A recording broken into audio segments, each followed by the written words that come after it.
Мынадай 6 түрлі әйелге үйленбе. Бірінші, ауырмаса да ауырған болып көрінетін әйел. Ол үнемі ыңыранып, күнде мазасы болмай ауырып жүреді. Ағайын туыстың үйінде жиын той бола қалса, ол аяқ астынан ауырып қалады. Күйеуінің достары қонақ болып келсе де, басын таңып, ухлеп отырады. Көңіл күйі болмаса, дегені орындалмай қалса, ауырып тұрмын деп, теріс қарап жатады. Сондай-ақ, ауруын күнде санап, күйеуінің есіне салып, миын ашытады. Қысқаша айтқанда, күміс қатын күнде ауру, жаман әйел түнде ауру. Екінші, міндетшіл әйел. Әр ісін міндетсініп отыратын әйел. Оның тамақ істегені де, ерте тұрғаны, тіпті 2 қабат болғаны да міндет. Тамақ істесе, оны өзі де жейді. Баланы тек күйеуі үшін тумайды. Ол өзіне де керек. Үйін тазаласа, сол шаңырақта өзі де тұрады. Бірақ ол бұны ұқпайды. Барлық әйелдің үндемей-ақ зыр жүгіріп істеп жүрген жұмыстарын. Сен үшін ананы істедім, мынаны істедім. Сенің анаңның киімін жудым. Сенің балаңды көтеріп жүрмін деп, күйеуіне күнде түнде айтып, міндет қылудан шаршамайды. Бірақ сәл қимылдаса, шаршағанын айтып шыға келеді. Бұндай әйел егер күйеуінен көбірек табыс табатын болса, еркектің басына әңгір таяқ ойнатып, ата енесіне өктем сөйлейді. Үшінші, бағалауды білмейтін әйел. Оның көп сөзі салыстырудан тұрады. Күйеуінің құрбыларының жұбайымен, баласын абысынының немесе көршілерінің перзентімен, өмірін басқаларыныкімен салыстырып отырады. Пәленшеге тұрмысқа шыққанымда, қазір өмірім басқаша болар еді. Егер сенің досыңның әйелі болсам, ол сұранған жағыма жіберер еді. Оның әйелі неткен бақытты деген секілді, күйеуін ашуландыратын, көңіл күйді түсіретін сөздерді өмірінің соңына дейін таусылмайды. Бұндай әйелдің көңілін табу өте қиын. Қанша жерден жақсы болуға тырыссаңыз да, көп табыс тапсаңыз да, еңбегіңізді бағаламайды. Төртінші, көрсе қызар әйел. Ол әр нәрсеге, әр кімнің өміріне, мүлкіне бір қызығып, өзінде барға көңілі толмайтын әйел. Басқа әйелдердің өмірін аңдаймын деп, өз отбасына көңіл бөлмейді. Ең жаманы, тез қызығып, тез жалығады. Сондықтан да, ол құрбысының үстінен көрген көйлекті бүгін сатып алса, ертең әпкесініңкіндей киім кигісі келеді. Шамасына қарамай, әр үйге кірген сайын, көрген пәленшеніңкіндей жиһазды, ыдысты алып бер деп, күйеуіне тыныштық бермейді. Тағы бір жаманы, ол қай жерде жаңа мейрамхана, жаңа саябақ ашылса, баруы керек, көруі қажет. Мұндай әйелдің күйеуі қарыздан көз ашпайды.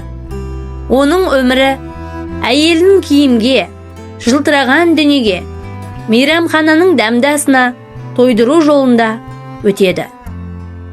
Бесінші, өзін ғана ойлайтын әйел.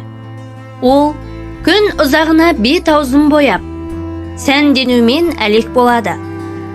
Мәселелерді жоқты міндетті түрде дастархан басында ас ішіп отырғанда айтады. Сонымен қатар өзгелерге тоң теріс болып, көбіне жеке отырып тамақ ішеді. Бұндай әйел тек өзін ойлайды, күйеуіне жаны ашымайды. Өзінің сұлулығы мен жан рахаты үшін еш нәрсе аямайды. Күйеуінің басына бұлыт үйірілсе, оп-оңай тастап кете салады. Алтыншы, өтірік сөйлейтін әйел. оны бірден тануға болады. Ол кербезденіп, жасанды сөйлейді, және сөзі көп.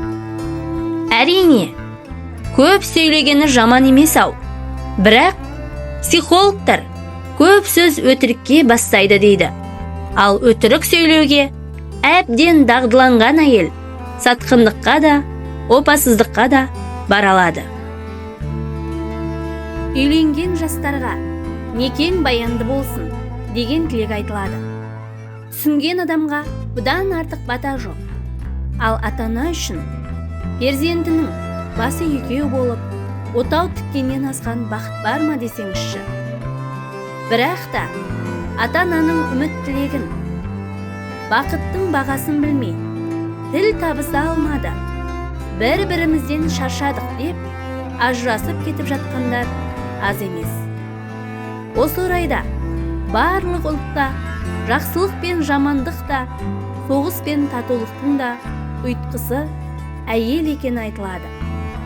Олай болса, жігіт жар таңдағанда қателеспегені дұрыс-ақ. Әрине, қыздың жаманы жоқ, бірақ әйел болғанда өзгеріп, еркекті шаршатып, жүнжітіп жіберетіндері де болады екен. Бұл 6 түрлі әйел некеде бақытты болмайды. Бұл жоғарыда айтылған 6 түрлі әйел некеде бақытты болмайды деген сөз емес.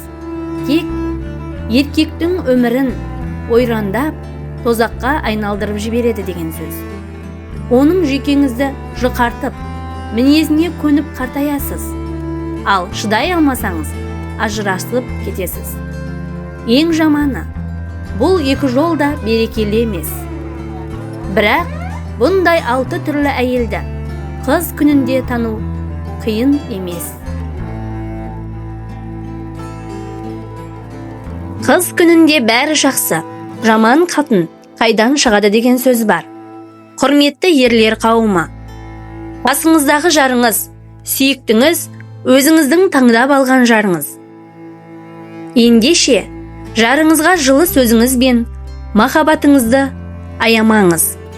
Өміріңізде сонда еш қиындық болмайтыны сөзсіз.